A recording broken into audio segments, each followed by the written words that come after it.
હું છું આપણો હિતેશ પછાયા. આપણે કોઈ બી દિવસ કે ગમે ત્યારે જિંદગીમાં ખરાબ કામ ના કરવું જોઈએ. ધારો કે શિક્ષા અને ધર્મ, એ તમે જોવો છો, એ જ્યારે શિક્ષા આપણે પ્રાપ્ત કરીએ ત્યારે છોકરો કેટલો સરસ હોય છે અને ધર્મનું બી પાલન કરતો હશે એ છોકરો કેટલો હોશિયાર હશે. તો આપણે આપણો ધર્મ અને શિક્ષા ના ભૂલવી જોઈએ. ધારો કે સ્કૂલમાં સાહેબ લોકો શીખવાડે છે કે છોકરાને આવું કરવાનું, આવું ના કરવાનું, તો છોકરો જેટલું ધ્યાન રાખશે તો એટલો સારો બનશે. અને બીજા છોકરા ધ્યાન ના આપે તો તમે સમજો છો કે ચોરી કરશે, આવું કરશે, ફલાણું કરશે.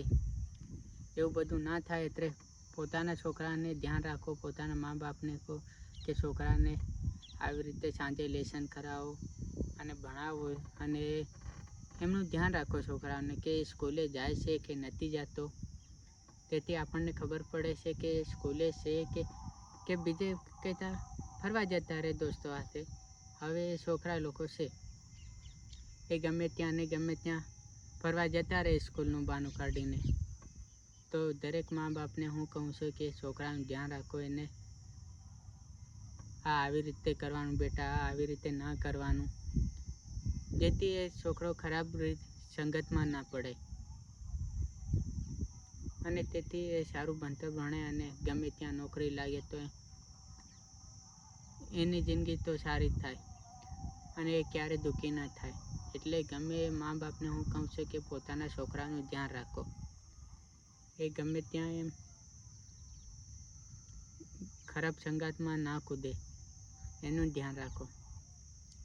તો કે આપણા શ્રી ગાંધીજી બાપુ એ જ્યારે એક સ્ત્રીને જોઈ ત્યારથી એને પહેરવેશ એને વકીલનો કોટ એવું કાઢી મૂક્યું હતું અને એક ધોતિયું લઈને એ યાત્રા કરવા નીકળ્યા હતા. વિચાર કરો, આટલા મોટા માણસ છે ને આવું કરે તો દેશ વિશે વિચાર્યું તો સારી વાત કહેવાય ને.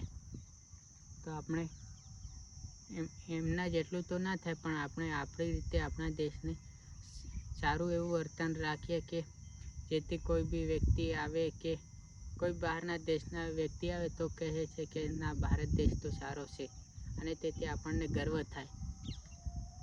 તો હું દરેક આદિવાસી ભાઈઓને કે દરેક સમાજના લોકોને કે આપણા દેશનું નામ ખરાબ પડે બહાર એવું ક્યારેય ના વિચારવું.